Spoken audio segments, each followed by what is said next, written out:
I'm just going to wait for everybody to get into the webinar.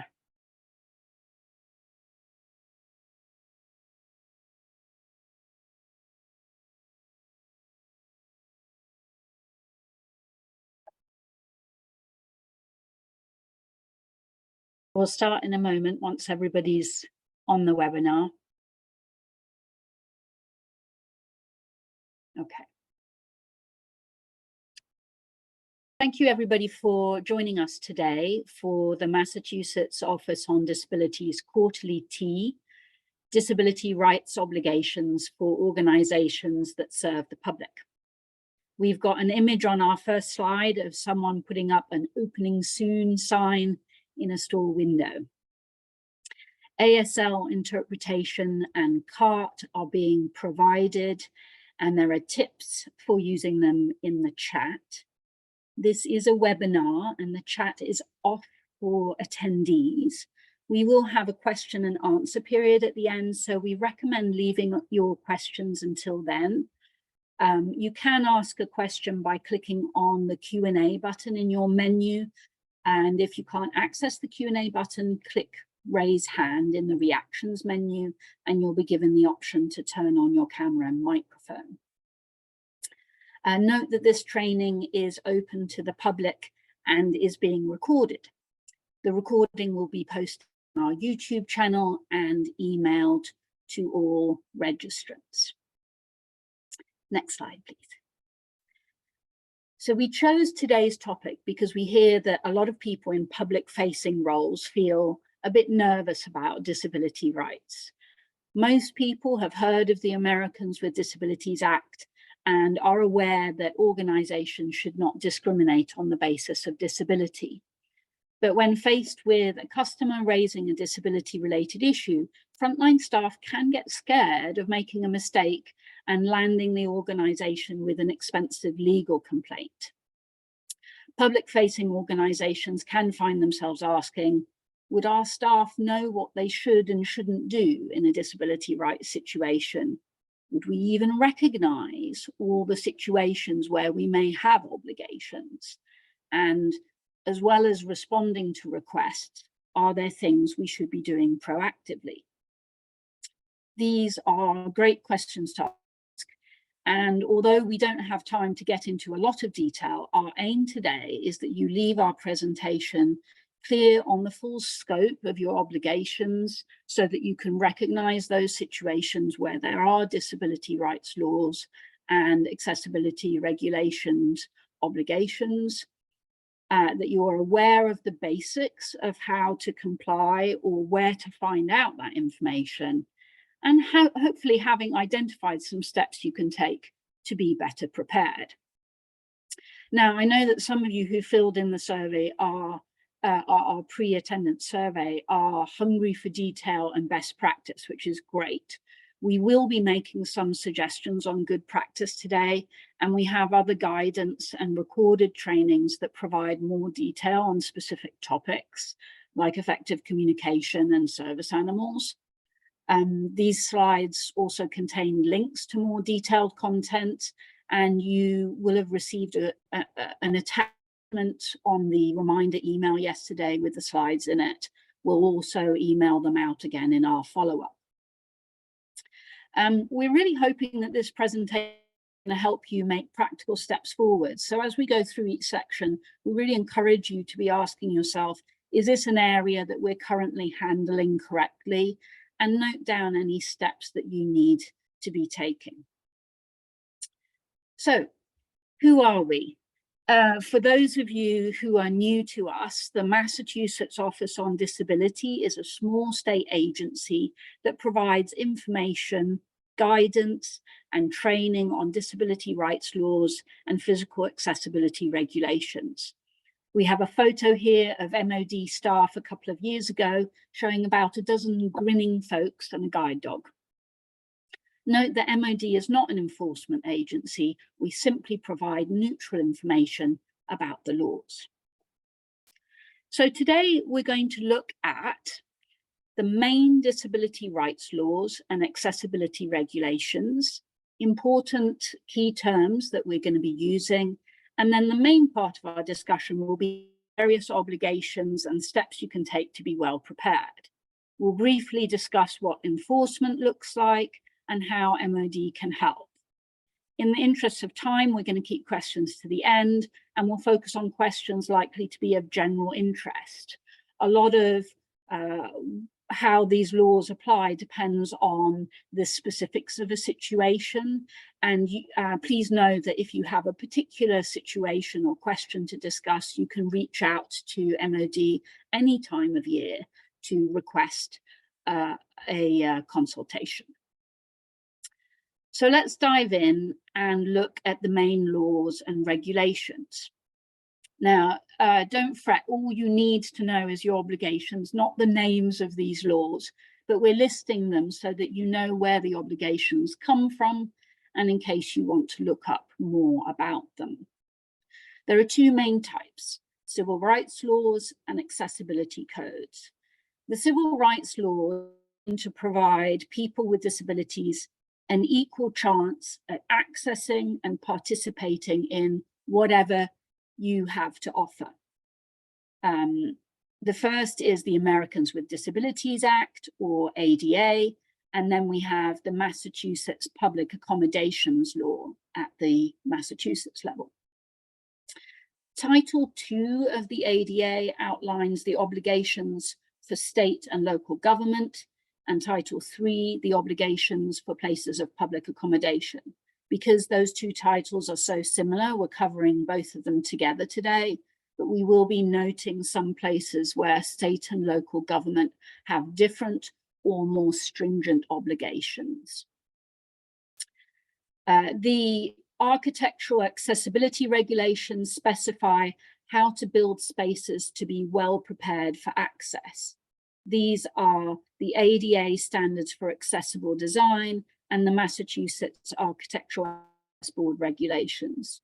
These are both building codes that specify things like signage, doorway widths, and not having obstacles sticking out of walls for people to walk into.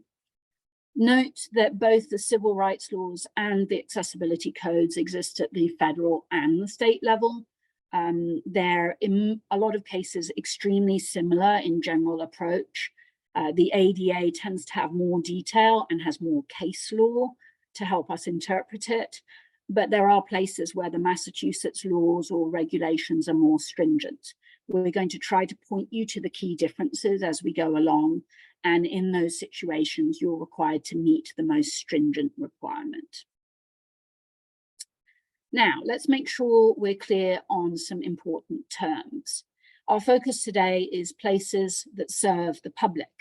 Within that, we have public accommodations, sometimes known as Title III entities after the ADA section that covers them. And then there's state and local government, also known as Title II entities. There are, of course, federal entities that serve the public, but their legal obligations are a bit different, so we're not going to be covering them today. So how do you know if you are considered a public accommodation that is covered by these laws? The ADA lists 12 categories of entity that are considered public accommodations, whereas the Massachusetts law has a broader definition. So we use the Massachusetts definition, which is any place that is open to and accepts or solicits the patronage of the general public. There are two exceptions to the public accommodation laws for religious organizations like synagogues, mosques, and churches, and for private clubs with genuinely selective membership. Next slide. Examples of public accommodations include places anyone can walk into, like stores or restaurants, places available by appointment or reservation, like hotels, a salon, doctor or an accountant's office, places you have to buy a ticket or pay a fee for, like a club, a concert, a sports event, or a class, places with non-selective memberships, like a gym, a sports club, a museum, summer camp, daycare, and services available to the public but without a physical site, like your landscaper or cleaning service, garbage collection, an electrician, mail order, store, and of course, websites and e-commerce. Next, state and local government, also called Title II entities or public entities. This is pretty simple. It's the amenities, programs, and services provided by state or local government. Examples include libraries, town hall offices, public buses and subways, school committee meetings, playgrounds, parks, the RMV, the Massachusetts courts. It also includes public schools, but note that they have significant additional obligations to students with disabilities from other laws. And our last key term is disability. The definition from the ADA is a physical or mental impairment that substantially limits one or more major life activities. Note that this definition is read broadly. So generally, you're not going to be getting into whether or not somebody's limitations would be considered substantially limiting or not. The focus is usually going to be more on things like whether each party has communicated appropriately and followed a good process. So let's start looking at the obligations. The civil rights laws create a general overarching obligation to not discriminate on the basis of disability. That basically means not to treat people with disabilities worse than people without disabilities. You could still ask an unruly customer to leave, just as long as you handle it similarly, whether they have a disability or not.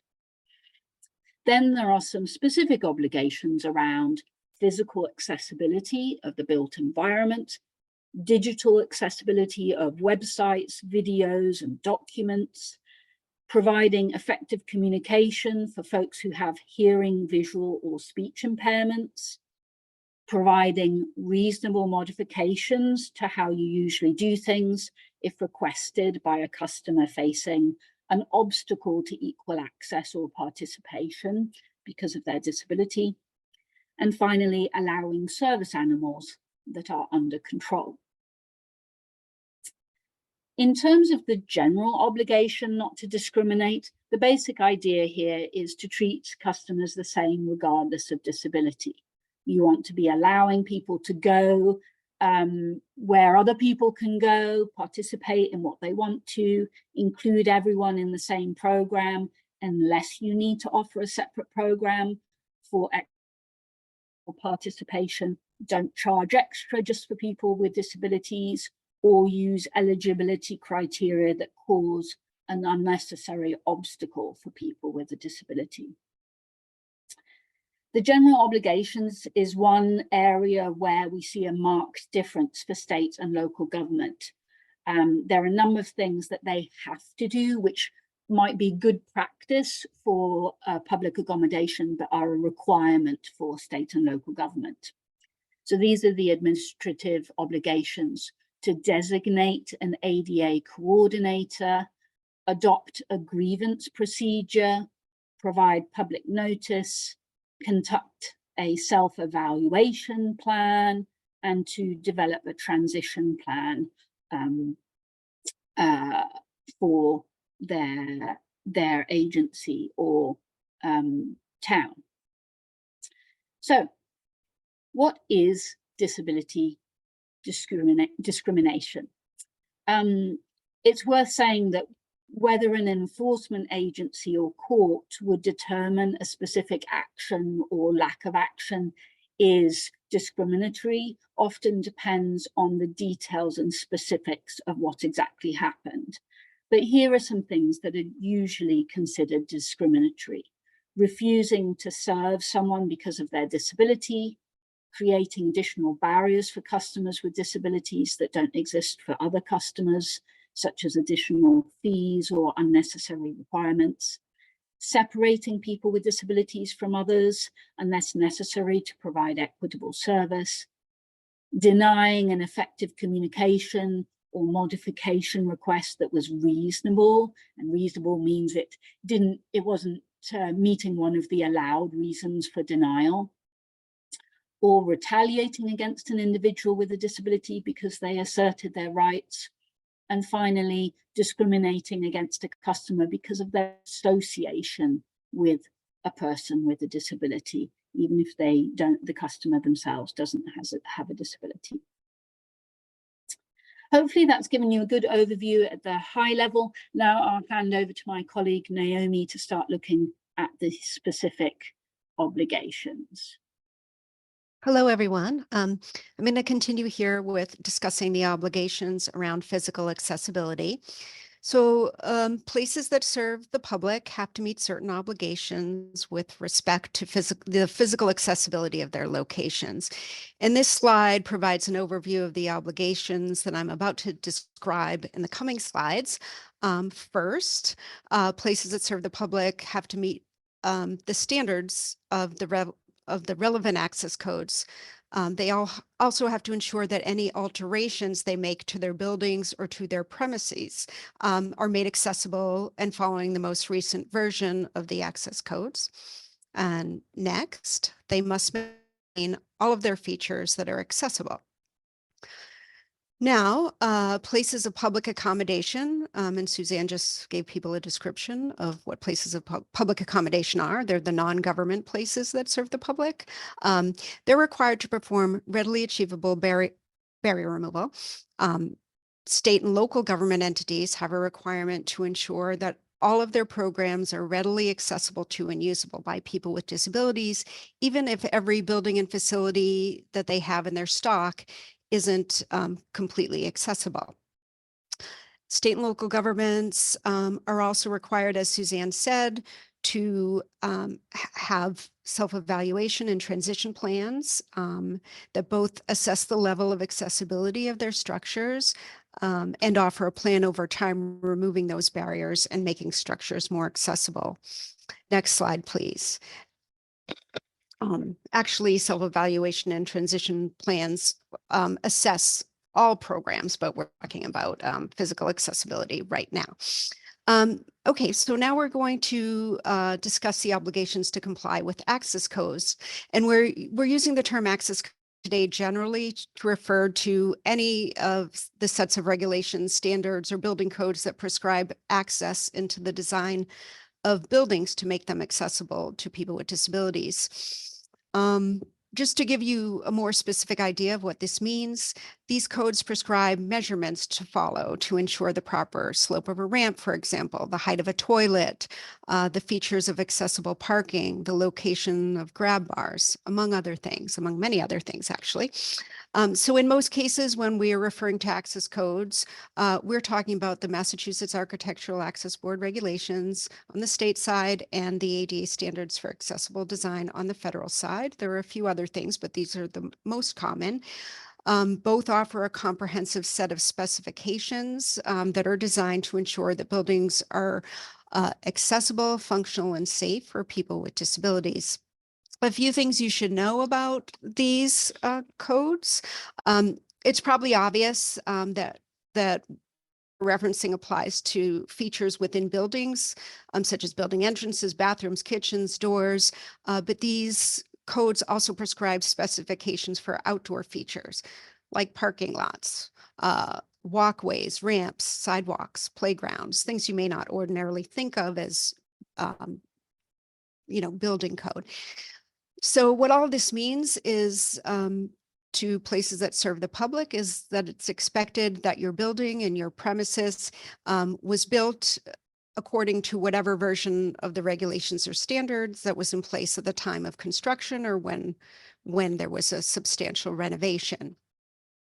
You should also know that with the exception of a few items, the AAB regulations and the ADA standards require similar specifications. Both prescribe a baseline level of accessibility for, that would meet the needs of the average person with a disability. You do have to comply with both, but in many cases, it's very similar. Now, these do not require that every building in in the country be accessible. And as I just mentioned, there's a requirement to be accessible according to what was in place at the time of construction or renovation, following, the applicable codes. But obviously many buildings were built long before the existence of these regulations or standards, or during earlier versions of these regulations when maybe the requirements were not quite as comprehensive. So you're going to find as you go out into the public that there are a lot of buildings that aren't accessible, or they're lacking accessible, some accessible features, but they're not considered to be non-compliant just based on their age. But the good news is that over time, as buildings renovate, they're going to become more accessible because they'll be required to conform to current codes.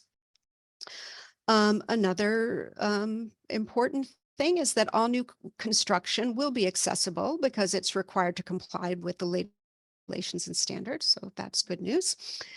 And finally, you should know that in the case of the Architectural Access Board in Massachusetts, you can apply for a variance when you can't meet certain standards due to technical infeasibility, historical status, or excessive cost without substantial benefit to people with disabilities. Next slide, please. Okay, so now we know that the level of access of a building is going to depend on its age. The next thing to know is that any alterations made to a building or outdoor element should be accessible to the maximum extent feasible. So if you're serving the public, whether you're a government-owned building or that of a business or a nonprofit, there's an obligation to follow the applicable codes, the Architectural Access Board regulations and ADA standards when you make alterations or substantial alterations. Okay, so here's an example related to making alterations. A branch of the Registry of Motor Vehicles is doing a major renovation customer area that includes purchasing multiple sales counters. They would need to reference, the Registry of Motor Vehicles would need to reference both the Architectural Access Board regulations and the ADA standards to ensure that the work overall is compliant and that lower accessible counter heights are included in the purchase because that would be required. Next slide, please.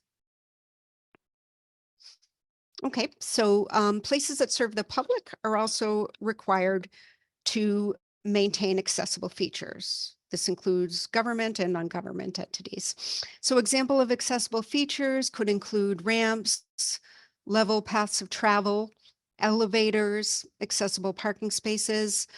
These items need to be maintained in good working order and free of obstruction. And when you have an accessible feature that's in disrepair, such as an elevator or ramp, there's an obligation to accommodate any patrons who rely on those features so that you can ensure that they can equally access your goods and services. Next slide, please. So we can look at an example here of a maintenance of accessible features. A restaurant's ramp is damaged by falling branches during a storm and needs to be repaired. The restaurant posts signage stating the dates the ramp is going to be closed for repair on the shop door and on the website. They post a phone number to get assistance during this time, and they bring to-go orders out to customers who can't access the store via stairs during the repair time. Next slide, please. Okay. Readily achievable barrier removal. This is both an obligation and a standard for places of public accommodation regarding their responsibility to make access improvements outside of whatever is required under the access codes that we just mentioned. Places of public accommodation are responsible for removing physical barriers when it is readily achievable to do so, or to provide good services through alternative methods where those methods are readily achievable. Next slide, please. So readily achievable means easily accomplishable without much difficulty or expense. So outside of any obligations imposed by the access codes that I referenced previously, if a place of public accommodation has physical barriers on the premises, the obligation would be to remove them if it's readily achievable to do so. Again, easily accomplishable without much difficulty or expense. Of course, what's going to be considered easily accomplishable without much difficulty or expense is really going to depend on the particular place of public accommodation and variables such as its size and its resources. Readily achievable barrier removal is something that should be done proactively in an effort to better serve customers with disabilities. It is also a standard by which a place of public accommodation would determine their obligations to remove a barrier. Something, an inaccessible feature, if I'm deciding whether to remove it, I'm looking at whether it's readily achievable for me to do it as a place of public accommodation. The Department of Justice, although this isn't a requirement, the Department of Justice recommends developing an implementation plan for public accommodations around barrier removal. We've included a link to this on this slide to Department of Justice's guidance on this subject. Okay, next slide, please. So here are some examples of barriers that would generally be considered readily achievable to remove. Overhanging branches, dumpsters stored in accessible parking spaces, quickly closing doors, obstacles to smooth walking surfaces on pathways, storing boxes or objects in hallways, lack of grab bars. Next slide, please. Okay, so now we're going to talk about programmatic access, which is a specific obligation for state and local government. State and local government entities are required to ensure that all of their programs and services are readily accessible to and usable by people with disabilities. Therefore, while a government entity isn't required to ensure that every building they have in their stock is accessible, they have to ensure that when you're looking at their program as a whole, it is accessible to people with disabilities. Again, this is referred to as programmatic access. So programmatic access ensures that people with disabilities aren't denied access to a government entity's goods and services because of an inaccessible location. Again, they don't have to make every building they own accessible. They're moving forward with their plans, with their transition plans. But if they are offering a program in an inaccessible location, they have to ensure that the same program is also offered in an accessible location. Program is offered and some are not accessible. Steps should really be taken to ensure that people who can only be served at the accessible locations have a seamless experience. Logistics need to be considered if you have a program with both accessible and inaccessible locations. Information about where the accessible location should be publicized so that people are directed accordingly and don't show up at inaccessible locations, only to find out that they can't participate and have to go somewhere else. So now let's look at an example on the next slide. And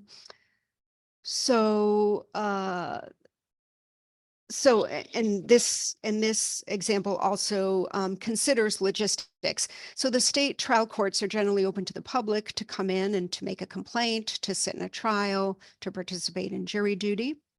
And not all of the state's courthouses are currently physically accessible due to the age of the buildings across the state. Our courthouses are under the programmatic accessibility requirement.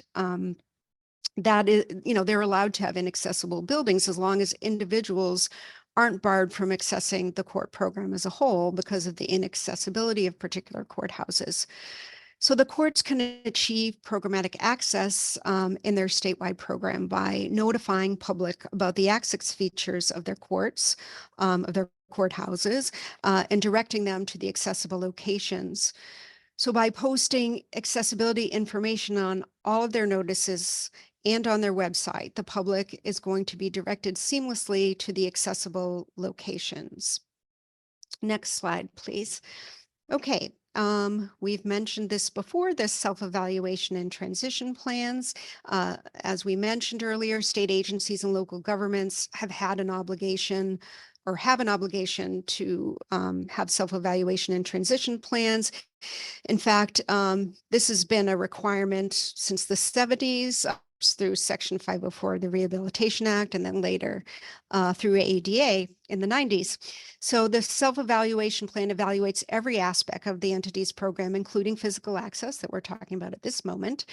This self-evaluation would identify all of the buildings, the facilities, and the structures, including sidewalks, playgrounds, walking trails, and their respective levels of accessibility.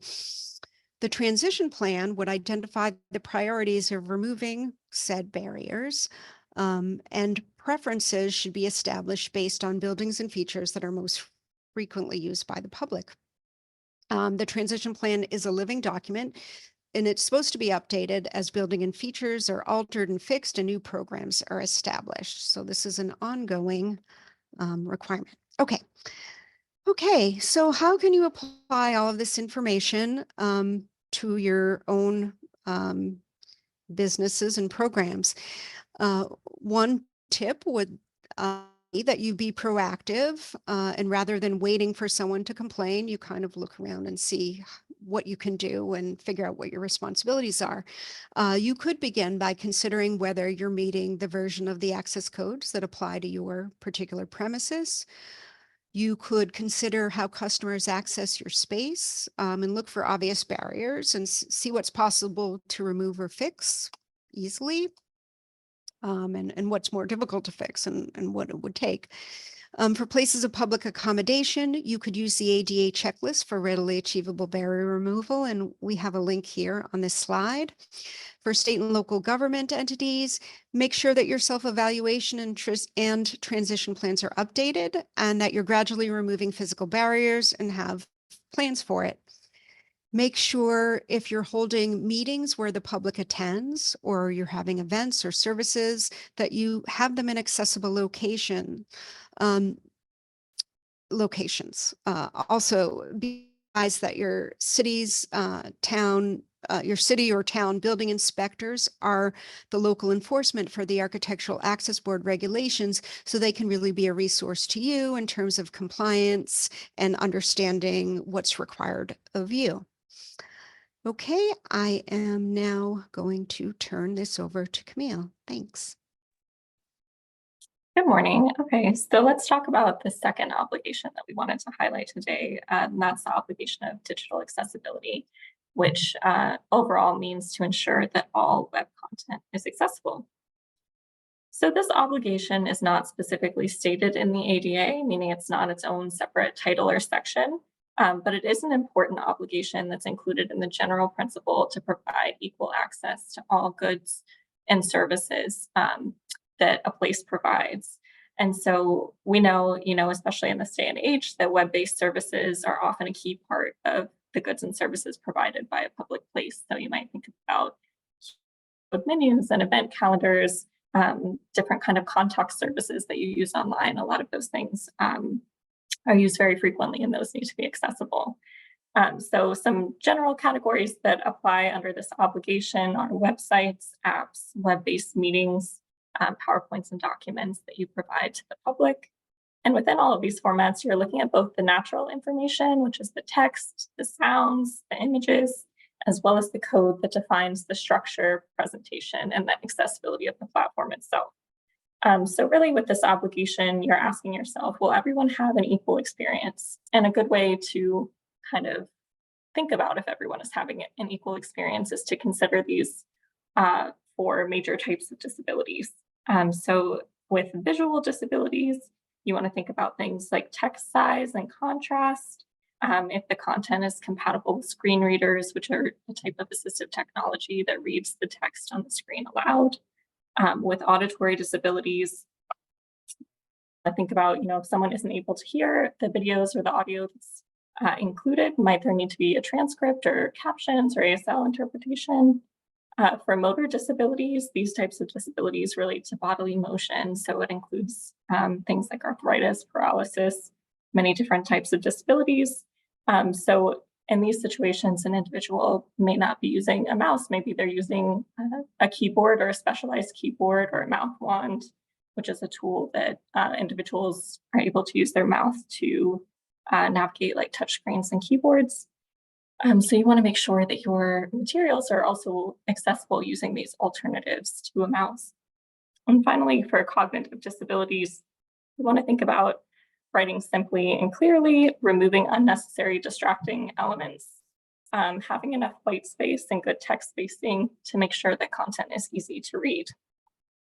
The Department of Justice very recently released standards for state and local governments that will come into full effect over the next couple of years. Public accommodations don't have a specific set of requirements, but they can really benefit from looking at these state and local government or standards just to kind of get a general understanding of where web accessibility is moving and to kind of pull some best practices from that area.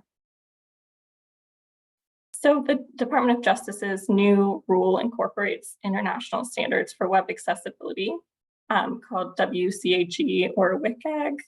So the WCAG has defined 4 guiding principles, which they refer to as the acronym POUR, P-O-U-R. And if you're following these concepts, then that is helping you to create really good content. I actually like to think of the R first, so we'll start there. Robust. This one is almost like the physical accessibility of the digital accessibility space. So similar to if you have a building that's only accessible by stairs, that's not a robust design because individuals who use wheelchairs or other mobility devices have no access to the building.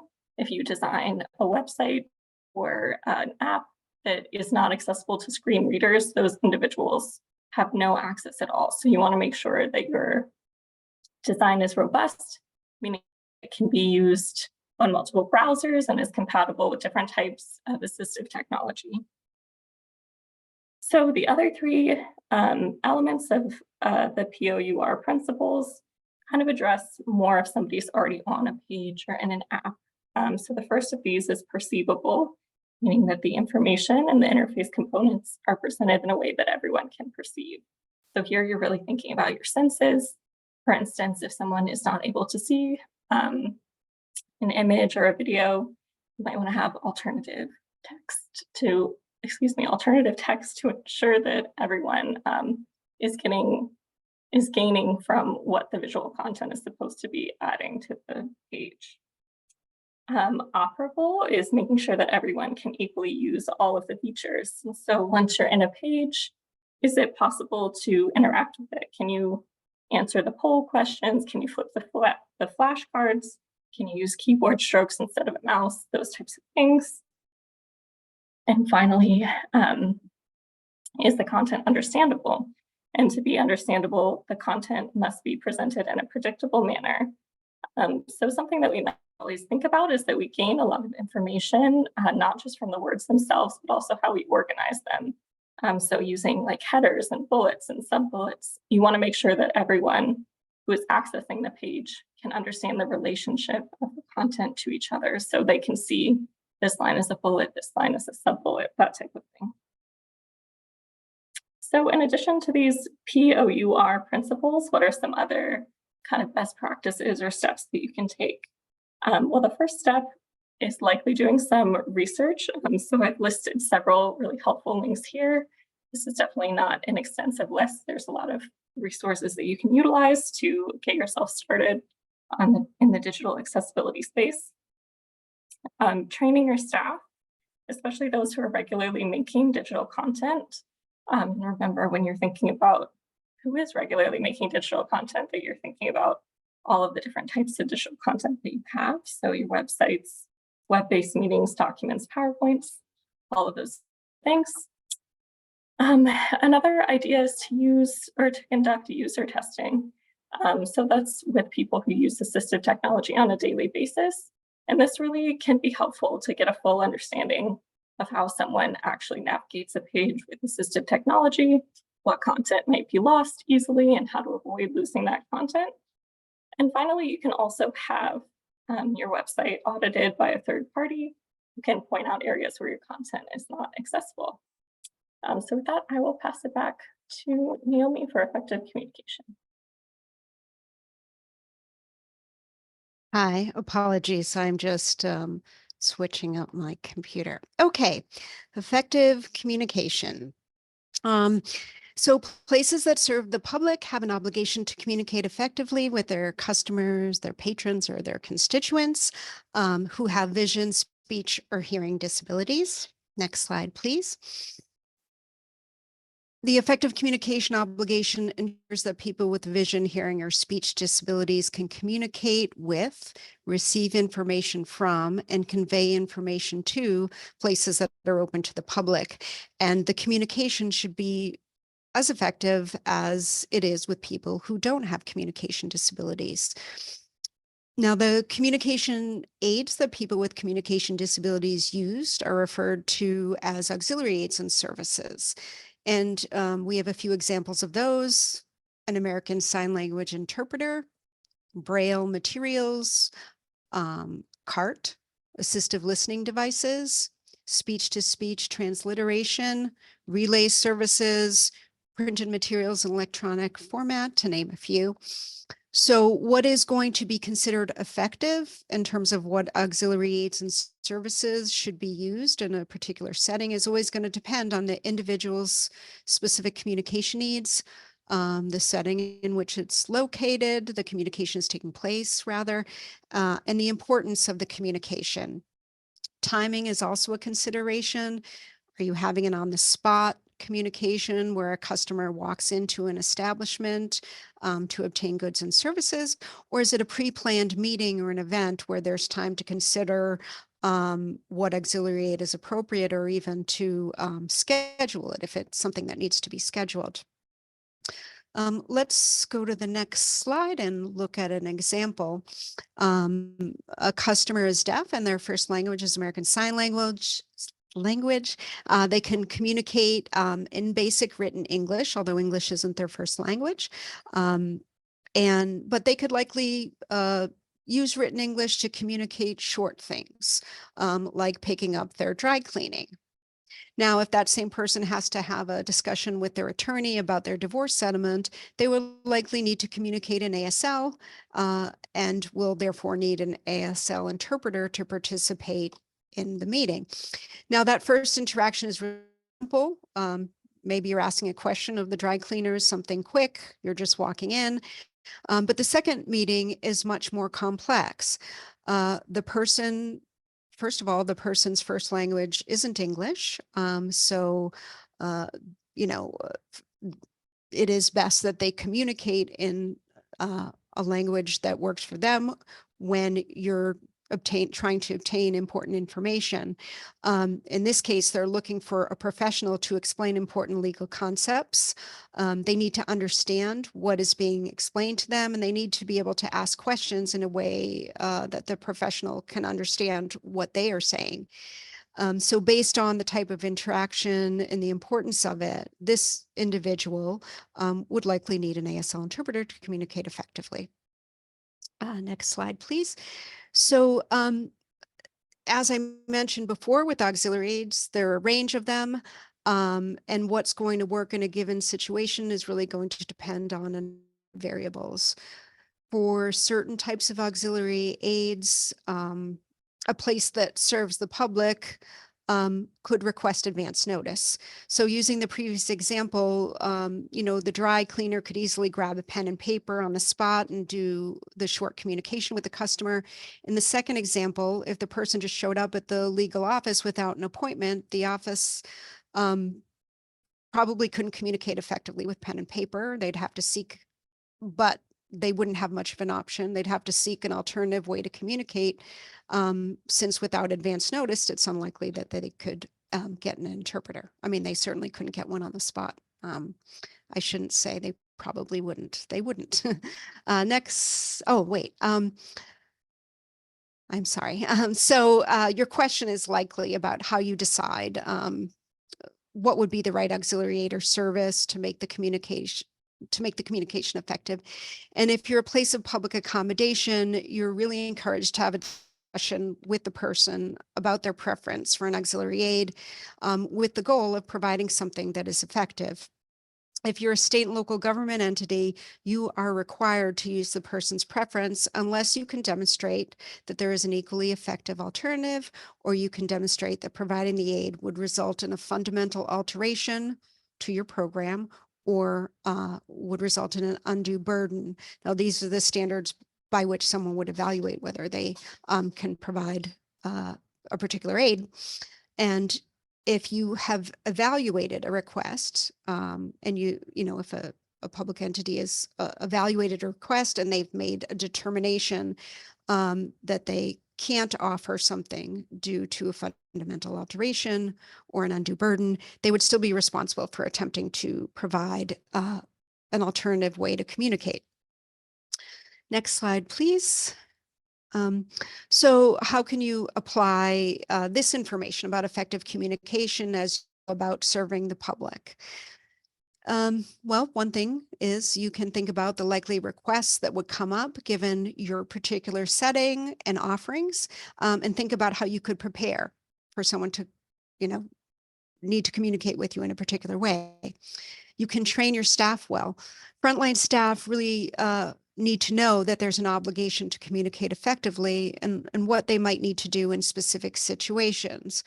So for example, a restaurant would probably want to let their servers know that they may have an obligation to read out menu items to a customer with a visual disability. You also would want staff to know who they should reach out to internally for more complicated requests in various settings. You would want to know what technology you have available and where it's located so that you can inform people of who asks. So if someone is coming to an evening meeting at a town of the select board and they need an assisted listening device to connect to the sound system, the expectation would be that the device locked in the custodian's office who left at 5 and it's now an evening meeting. You would expect that they would be available, that they would be in a location everyone knew about, that they're fully charged and they're ready to be used. You would want to be aware and have staff aware of the telephone relay services from which you might receive phone calls. There's not much to do when you get a relay call, but speak with the person who's interpreting for the person with a hearing or speech disability. But it's helpful for staff to understand what these calls are so they don't hang up assuming a call is spam when they hear they're getting a relay call. Be aware of American Sign Language interpretation and CART services and how to request them. And know that these services need to be requested in advance. Have your materials available in alternative format so that if people ask for them, you'll be prepared to, to them right away as you would any other person. And also your web content, which Camille got to previously. And finally, in your postings for meetings and events, include a statement directing people who need auxiliary aids and services to direct them to a person or to a process for requesting auxiliary aids and include a timeline by which they must respond. I know this is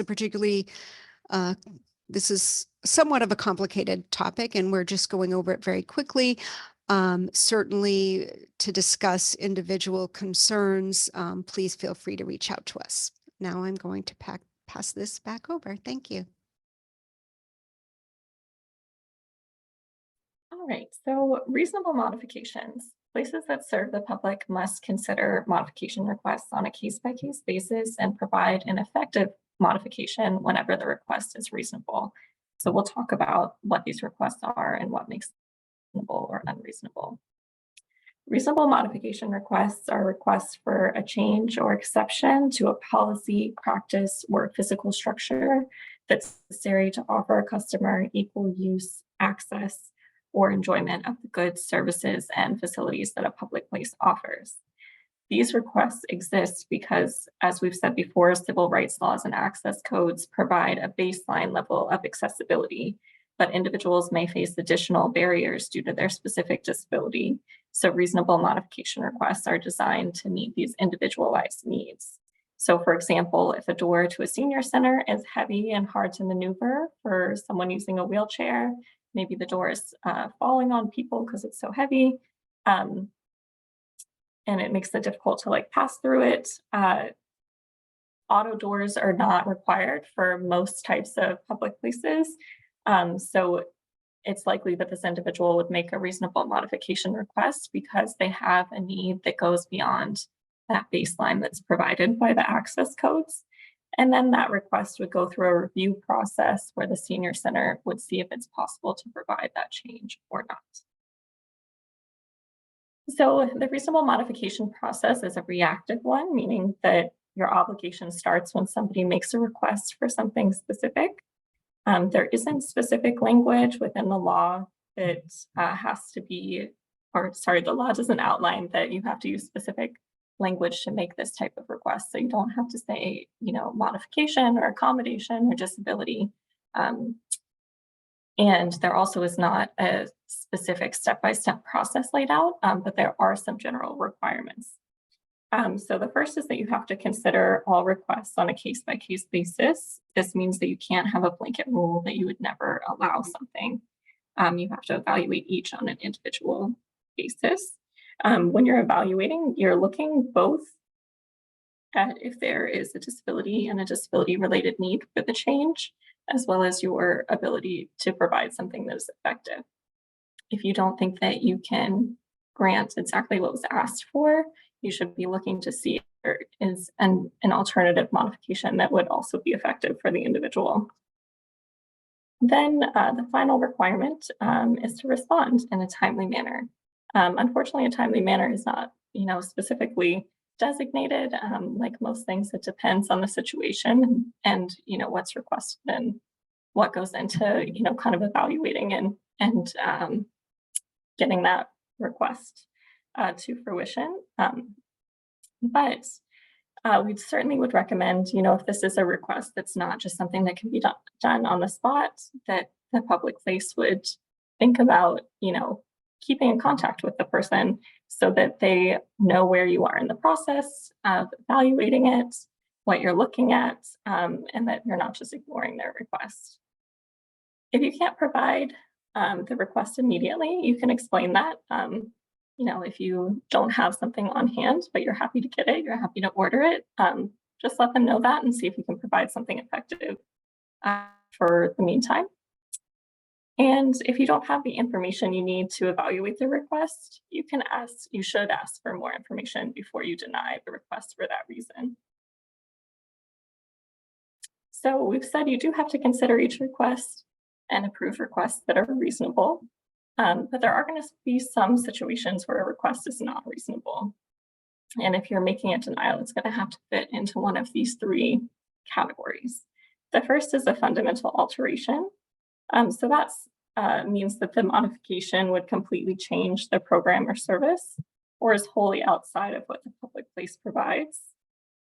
An undue financial or administrative burden. So that means, or what you should remember here is that places that provide services to the public or goods to the public are expected to pay for modifications as a cost of doing business.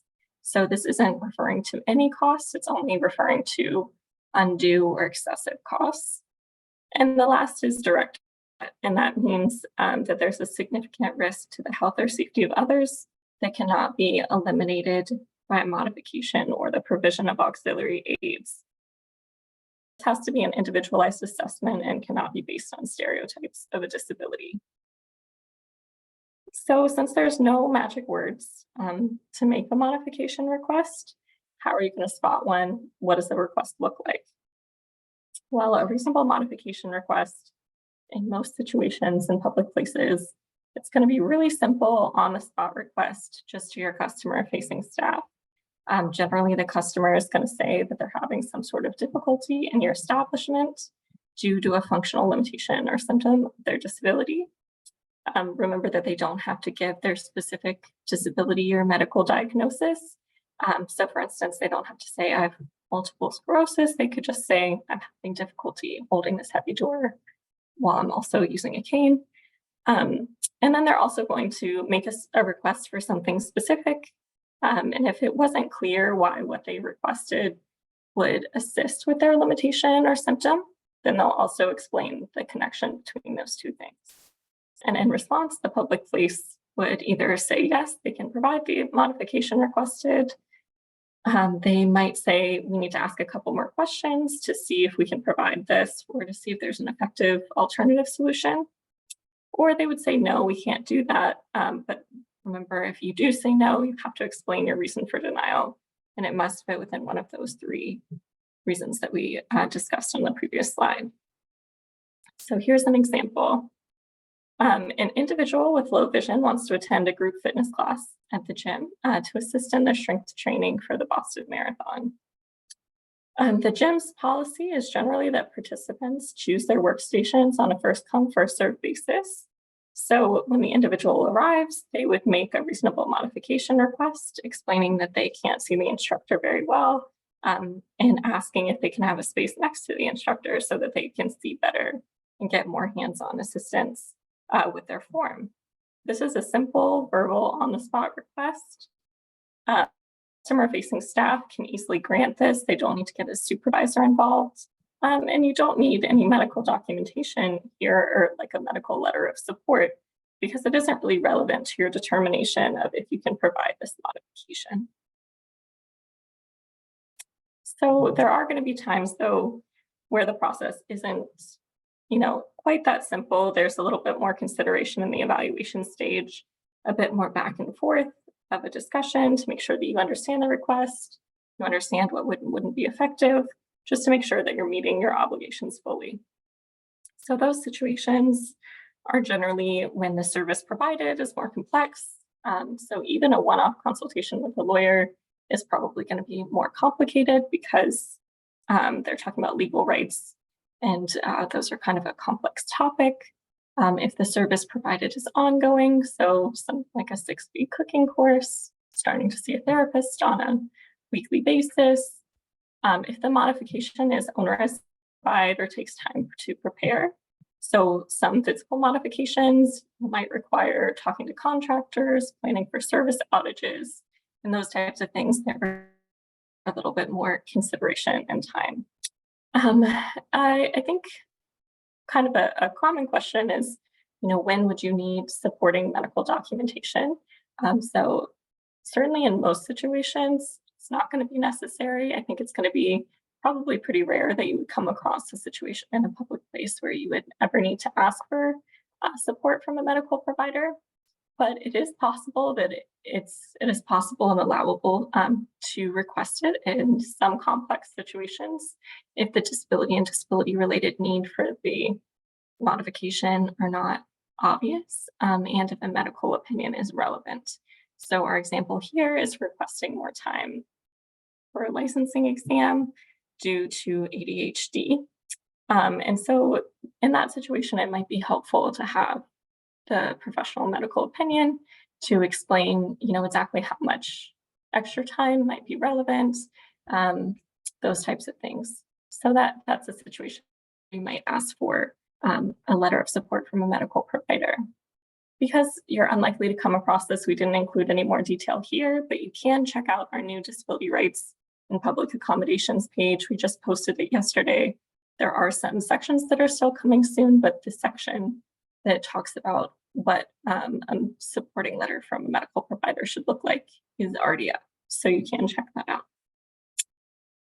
All right, so now that we've covered the obligations, what are some best practices in the reasonable modification area? The first one is to train staff. Again, this is a situation where most requests are just going to the nearest staff person. So everyone needs to be aware that these types of requests exist, what they are, how to spot them, when they have the authority to respond to a request, and when they should involve a supervisor or a manager to help make the decision. And you do want to remember that an improper denial can cause someone to bring a disability discrimination complaint against the public place. So it is a pretty serious thing to make sure that that all of your staff is able to identify these types of requests and respond appropriately. Even though these requests are, even though your obligation starts when somebody makes one of these requests, it can be really helpful to you and to the requesters if you've considered in advance, situations that are likely to arise where somebody might need to request a modification and what kind of modifications you could make easily. So for instance, if you frequently have lines for, museum exhibits or something like that, would it be helpful for you to just have a folding chair on hand so that you can provide it to people who are unable to wait in line for multiple hours? The next couple are really referring to situations, how you identify the request. Once the request has come to you, how do you think about it? So the first is to be open to discussing alternative options. The second is to rely on the individual as the expert in their conditions and their needs. So just remember that even if two people have the same disability, they can have very different functional limitations or symptoms. So you want to rely on the individual as the expert in what would and wouldn't be effective for them. If you're a public accommodation, you might consider having a point person that's responsible for receiving requests and troubleshooting difficult issues. If you're a state and local government, you do have this point person, most likely. They're called an ADA coordinator, and they're required if there's 50 or more employees. So for most places, they are required. And even if the ADA coordinator is not directly accepting all of the requests for, say, the municipality, they can still be a resource in trying to determine what to do with more difficult or complex types of requests. All right, so now we will discuss the final application, which is service animals. And I know this is a topic that a lot of people have questions on in the public space. So service animals must be allowed to accompany their handler anywhere that the public is allowed. So just as the general public is not allowed in the employee-only area or in a surgery room, the service animal is also not allowed in those places. So what is a service animal? It's a dog. In very rare cases, it can be a miniature horse. So I've included a link here to learn about how you would assess if a miniature horse showed up somewhere.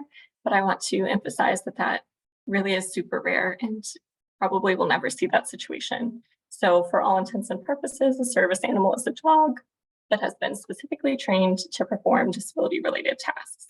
So what that means is that the task mitigates a symptom or a limitation of a disability, and the dog must be able to perform these tasks based on a command or on a sense signal, something like sensing the onset of a seizure.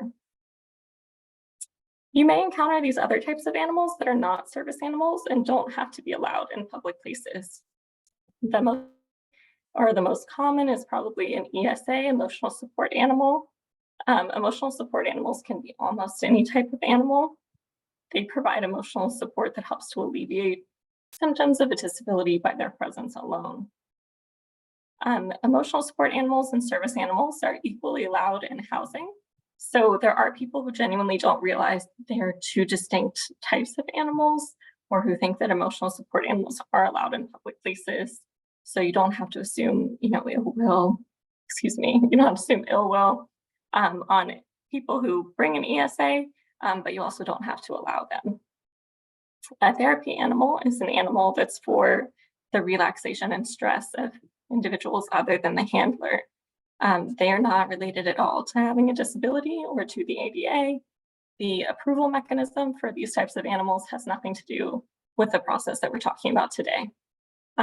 But sometimes where you might see these animals are like at a nursing home or at a school during exam periods, right? Because they're really there for other people.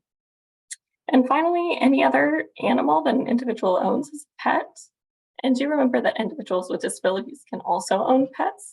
So don't assume just because someone has an obvious disability that means that their animal is a service animal or an emotional support animal.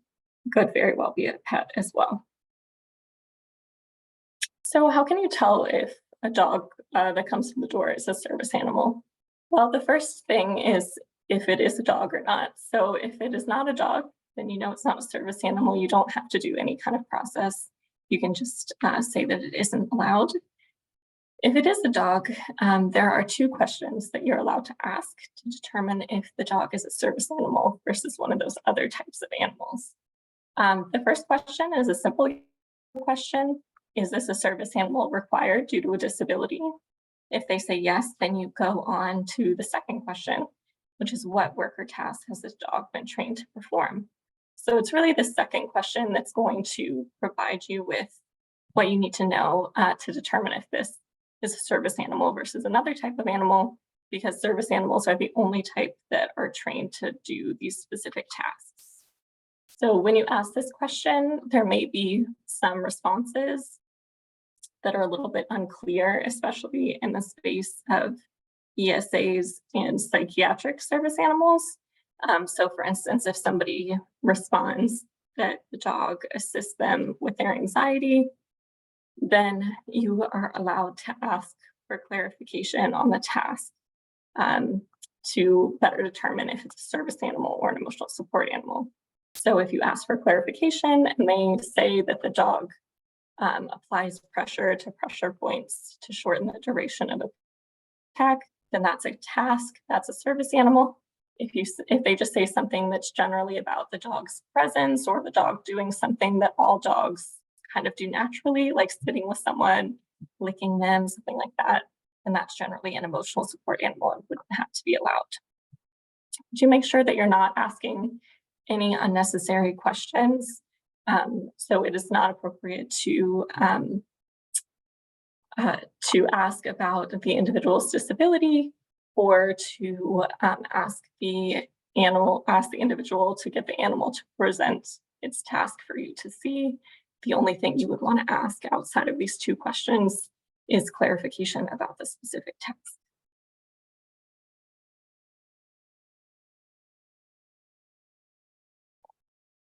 All right, so here's, I think, where people have a lot of questions about service animals, and that is what is appropriate behavior for a service animal. So individuals with disabilities are given, this kind of special opportunity, or this opportunity that's outside of the norm, right? Because dogs normally wouldn't be allowed in public places. Service animals are allowed to go in public places. So with that kind of exception comes a responsibility to keep the animal under control and to make sure that it's generally like well-behaved, quiet, not a disruption, that the dog is leashed in most cases. And in very rare cases, the dog might be off leash, but it should be clear from the task explanation that that is required. And it should also be clear, if the dog has to be off leash, that the dog is under control of voice or hand signals. The dog also must be on the floor.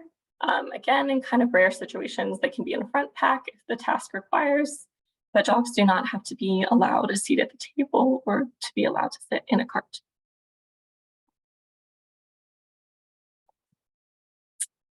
So when can you ask for a service animal to be removed or deny its entry?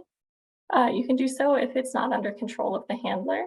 But remember that unless the dog is an immediate safety risk, the handler should be given an opportunity to get the dog under control. If the dog is housebroken, if the dog is not housebroken, it can be asked to leave. And if it is a direct threat to the health or safety of others, they can also be asked to leave. So this, just like when we talked about direct threat before, this has to be based on the behavior of the specific dog and not on assumptions of the breed. Finally, when you are going to deny a service animal, do be sure to allow the individual the service without the presence of the animal. So we'll go through a little example to talk about this. All right, so in this example, we have a customer who enters the library with a dog. The front desk staff asks them the two questions, and they determine with those two questions that it's a service dog, so they allow it in. The dog, unfortunately, sees a child with a toy and starts pulling on the leash and barking. The staff member would approach the individual and they might say something like the following: "We're happy to welcome service animals, but this is a quiet space. You have an obligation to keep your dog under control. Please get your dog to settle down. If you can't, we will have to ask you to find a safe place to leave it outside while you complete your trip." So in this explanation, they've reminded the individual of their obligation.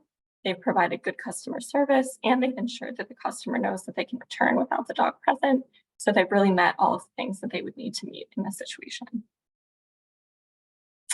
So here's some best practices for the service animal topic. This area is really going to be focused on training your staff, because it is the frontline staff that's going to need to be able to determine if an animal is a service animal or not, when they can refuse or ask a dog to leave, how to deal with customers who are being difficult.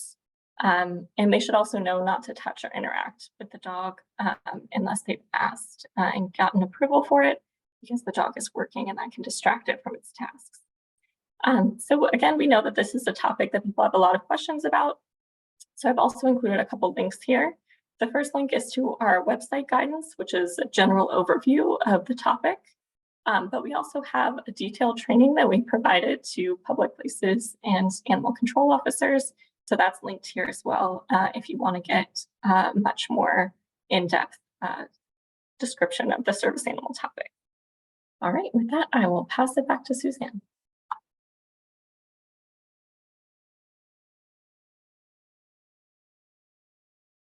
Great. So what happens if you do not comply with these laws? Firstly, I want to point out that sometimes a customer may say that they are going to call the police. You might not want to stop them from doing that, but do know that the police don't enforce these laws and are unlikely to get involved. If we talked to the customer, we would tell them that their main recourse is to file a complaint at the relevant enforcement agency, such as the Department of Justice, the Massachusetts Commission Against Discrimination, or the Massachusetts Architectural Access Board. Depending on what obligation they believe has not been met, they will have different options for who to go to. A complaint, a formal complaint, is usually a slow and lengthy process. The individual typically has 6 to 12 months-ish to file a complaint. And once it's filed, the enforcement agency may take a couple of months to even look at it, whether they're going to investigate. If they investigate, they will let you know about the complaint and ask for your side of the events and your evidence. The enforcement agencies are neutral. They're not representing the complainant, but you have to be aware that complaints can be filed without paying for a lawyer. They're completely free, whereas the respondent will often want to hire legal advice. So that affects things a bit. If you think someone might file a complaint, it's a great idea to create factual records of what happened, who was involved, what was said, what happened as accurately as possible and as closely as possible to when the incident happened. Ask your staff to ensure they don't overstate things so that you can feel really confident about the account that you're capturing. And if someone is threatening a complaint, you're welcome to point them to us for neutral guidance. We will help them evaluate whether a complaint meets their goals and tell them about where they should file or where they would file. And if you'd like further tips about how to protect yourself against complaints, we can go into that in question time if you would like.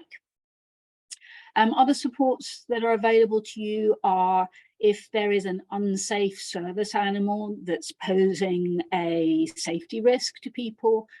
Most or many municipalities have an animal control officer who you can call for help dealing with the animal. And as we said before, if you have questions around physical accessibility compliance, your local building inspector enforces the AAB regulations and may well be able to answer those. Next slide. So what does this all mean you need to do? Hopefully, as we've gone through, you've noted down areas where you're concerned about compliance and steps that you can take. If it feels overwhelming, all of the things you should or could be doing, it can be helpful to take a multi-stage approach. First, do a self-evaluation, looking at your facilities, programs and services, and work out where you're not in compliance or have major risks. This might involve research. such as asking frontline staff how they would handle a reasonable modification request or an out of control service animal. Checking with the building inspector over accessibility compliance concerns, and going through the ADA checklist to identify readily achievable barrier removal. Then once you've done that evaluation of where you're at in terms of compliance now, then the second stage would be to plan how to fix compliant issues and importantly, actually take action to get on with fixing them. So you want that to be a realistic plan that works through issues in a priority order. It's going to lay out what steps are needed to resolve specific compliance issue. It may also involve general actions such as training for your public facing staff, providing them with easily accessible reference materials, nominating a point person people can go to for support on tricky questions. And once you've done that, you can then focus on what additional preparation can you do so that compliance is easier. For example, considering the sorts of reasonable modification or effective communication requests you're likely to receive, and planning how you'd like to handle them so that you can respond to them more smoothly and easily and hopefully faster and approve more things. Finally, it's best practice to just keep learning and improving. Legal interpretation, technology, social expectations all shift over time.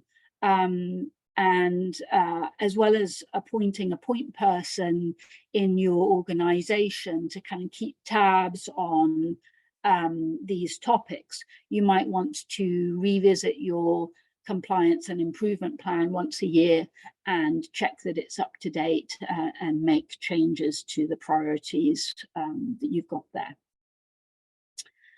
I want to just make a side note here about this isn't a disability rights obligation, but it's about how you treat customers with disabilities. How you treat people is important. And it's quite common for staff to be nervous about situations they don't have experience of, which might include, you know, how do I give useful directions to someone who's blind? Or what do I do if I don't understand someone's speech? People can be worried about being rude, about making a fool of themselves, or doing the wrong thing. So a little bit of disability awareness and etiquette training can go a long ways in making staff feel comfortable and treating customers with disabilities in a respectful and appropriate manner. A bit of practice or role play can be even more memorable for folks than passive training. We don't any longer provide training on disability etiquette, but I've linked here a recording that covers general concepts as well as specific tips on interacting with customers with particular types of disability, which I think is quite valuable. So as you move forward, what else can we do to help you? On our website, you can self-serve guidance on disability rights topics and recorded trainings that will hopefully give you more detail than we've been able to cover in this presentation. You can request a brief one-to-one consultation with one of us to discuss how disability rights laws apply to a situation, or to explore practical suggestions for how to handle disability rights issues. You can also point people to us as a neutral source of information. And then finally, for big building projects that affect a whole community, we may be able to offer an architectural plan review or a site visit to assess physical accessibility compliance. And if you are municipal government, we have substantial grants available for planning and improving ADA compliance. And this year's applications are due on June 14th. So get cracking on that if you plan to make use of it. The next slide links to some of the key useful resources for you to explore later. So I'm not going to read them out. As Camille said, our current page on disability rights in public accommodations is in the midst of updates. So you'll all see additions and changes to it coming out over the coming weeks. As we move to questions, I'll leave our contact slide up here that gives our web guidance at mass.gov/mod/disability rights, our contact form at mass.gov/mod/contact us, and our voicemail 617-727-7440.